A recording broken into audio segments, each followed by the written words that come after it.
Assalamualaikum warahmatullahi wabarakatuh.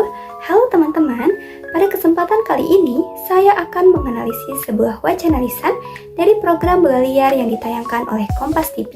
Wacana yang akan saya analisis membahas pergantian Kepala Badan Gizi Nasional dari Dadan Hindayana kepada Nani, serta berbagai tanggapan mengenai program makan bergizi gratis. Wacana ini dipilih karena memuat berbagai bentuk tuturan yang menarik untuk dikaji menggunakan kajian pragmatik. Wacana yang dianalisis merupakan diskusi dalam program Bola Liar Kompas TV yang membahas pergantian Kepala Badan Gizi Nasional dan evaluasi terhadap program makan bergizi gratis.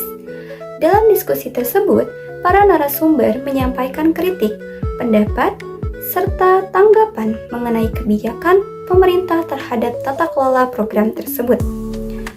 Analisis pertama adalah LIP, yang meliputi lokusi, ilokusi, dan perlokusi. Tuturan yang dianalisis adalah tetapi di zamannya Pak Prabowo, kompetensinya tidak ada, moralitasnya tidak ada, yang penting loyalitasnya. Tuturan tersebut menyampaikan pendapat bahwa dalam pemerintahan saat ini, loyalitas dianggap lebih penting daripada kompetensi dan moralitas. Melalui tuturan tersebut, penutur bermaksud mengkritik proses pemilihan penjabat yang dinilai lebih mengutamakan loyalitas dibandingkan kemampuan dan integritas. Tuturan tersebut dapat mempengaruhi pendengar untuk mempertanyakan kualitas pejabat yang dipilih dan memunculkan diskusi mengenai sistem pemerintahan yang sedang berjalan. Yang kedua adalah analisis tuturan langsung dan tidak langsung. Tuturan langsung ditemukan Jadi tim pada ses, apa hubungannya wartawan dengan pengelolaan gizi anak-anak, Mas Trio? Tuturan tersebut termasuk tuturan langsung karena penutur secara terbuka mempertanyakan kompetensi Nadi yang berlatar belakang wartawan untuk memimpin Badan Gizi Nasional. Tuturan tidak langsung ditemukan pada yang diperlukan adalah bagaimana menjalankan program ini agar program ini tepat sasaran. Tuturan tersebut termasuk tuturan tidak langsung karena secara tersirat penutur ingin menyampaikan bahwa keberhasilan suatu program tidak hanya ditentukan oleh latar belakang profesi seseorang. Yang ketiga adalah analisis PIE, meliputi presuposisi, implikatur, dan entailement. Tuturan yang dianalisis adalah Pak Dadan tidak ditangkap karena korupsi, Pak Dadan tidak ditangkap karena maling, Pak Dadan ditangkap karena malingnya kurang canggih. Tuturan tersebut mengandung asumsi bahwa terdapat persoalan dalam pengelolaan program sehingga penutur menganggap pergantian pejabat tidak cukup untuk menyelesaikan masalah yang ada. Makna tersirat dari tuturan tersebut adalah bahwa masalah utama bukan hanya terletak pada individu yang diganti, melainkan pada sistem yang dianggap bermasalah. Secara logis, tuturan tersebut mengarah pada kesimpulan bahwa menurut penutur, pergantian pejabat tidak akan menyelesaikan persoalan apabila sistem yang digunakan masih tetap sama. Yang keempat adalah analisis deiksis. Deiksis persona ditemukan dalam tuturan. Saya pengen apresiasi Mas Trio dulu, Papa. Pada tuturan tersebut terdapat deiksis persona berupa kata saya yang merujuk kepada penutur, sedangkan Mas Trio merujuk kepada lawan tutur yang sedang diajak berbicara. Penggunaan kedua kata tersebut menunjukkan hubungan antara penutur dan lawan tutur dalam situasi komunikasi. Kemudian deiksis temporal ditemukan dalam tuturan. Lalu hari ini dipilih sebagai kepala BKN. Kata hari ini merupakan deiksis temporal karena menunjukkan waktu berlangsungnya peristiwa yang dibicarakan. Maka kata tersebut akan berubah sesuai dengan waktu tuturan disampaikan. Kemudian deiksis lokatif yang ditemukan dalam tuturan. Sasaran prioritas nanti ke depan adalah untuk daerah-daerah tertinggal. Kemudian Frasa daerah-daerah tertinggal menunjukkan lokasi atau tempat yang menjadi sasaran program sehingga termasuk deiksis lokatif. Yang terakhir adalah deiksis sosial yang ditemukan dalam tuturan. Pak Dadan dicopot diganti Bu Nani. Kata sapaan Pak dan Bu menunjukkan adanya hubungan sosial dan penghormatan kepada orang yang dibicarakan. Oleh karena itu, tuturan tersebut termasuk deiksis sosial.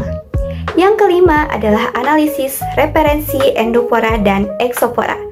Endopora anapora ditemukan dalam tuturan. Bu Nani itu kalau kita ngomong kompetensinya apa?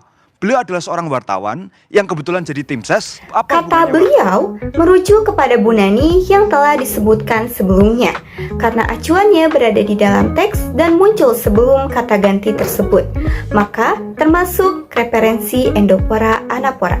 Setelah dilakukan analisis terhadap wacana ini, tidak ditemukan penggunaan referensi kata pora secara jelas. Hal ini karena tidak terdapat kata ganti yang muncul terlebih dahulu sebelum referensinya disebutkan.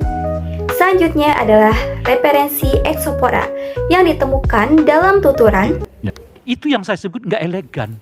Kata itu tidak merujuk pada unsur bahasa yang terdapat dalam kalimat, melainkan pada situasi yang sedang dibahas dalam diskusi. Berdasarkan analisis yang telah dilakukan, terdapat beberapa aspek pragmatik yang ditemukan dalam wacana diskusi program bola liar mengenai penggantian Kepala Badan Gizi Nasional. Analisis pertama yaitu lokusi, ilokusi, dan pelokusi yang menunjukkan fungsi tuturan sebagai penyampai informasi, kritik, serta dampaknya terhadap pendengar.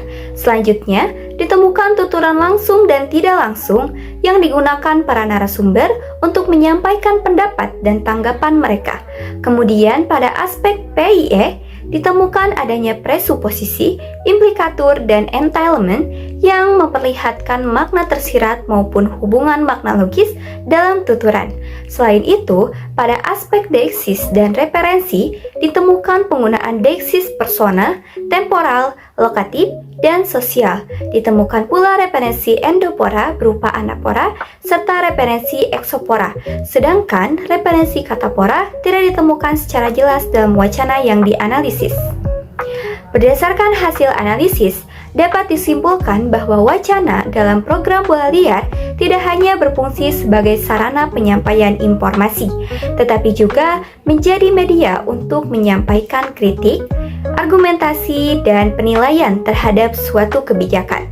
Berbagai unsur pragmatik yang ditemukan menunjukkan bahwa makna tuturan tidak hanya terletak pada apa yang diucapkan, tetapi juga pada konteks, tujuan penutur, dan situasi yang melatar belakangi tuturan tersebut.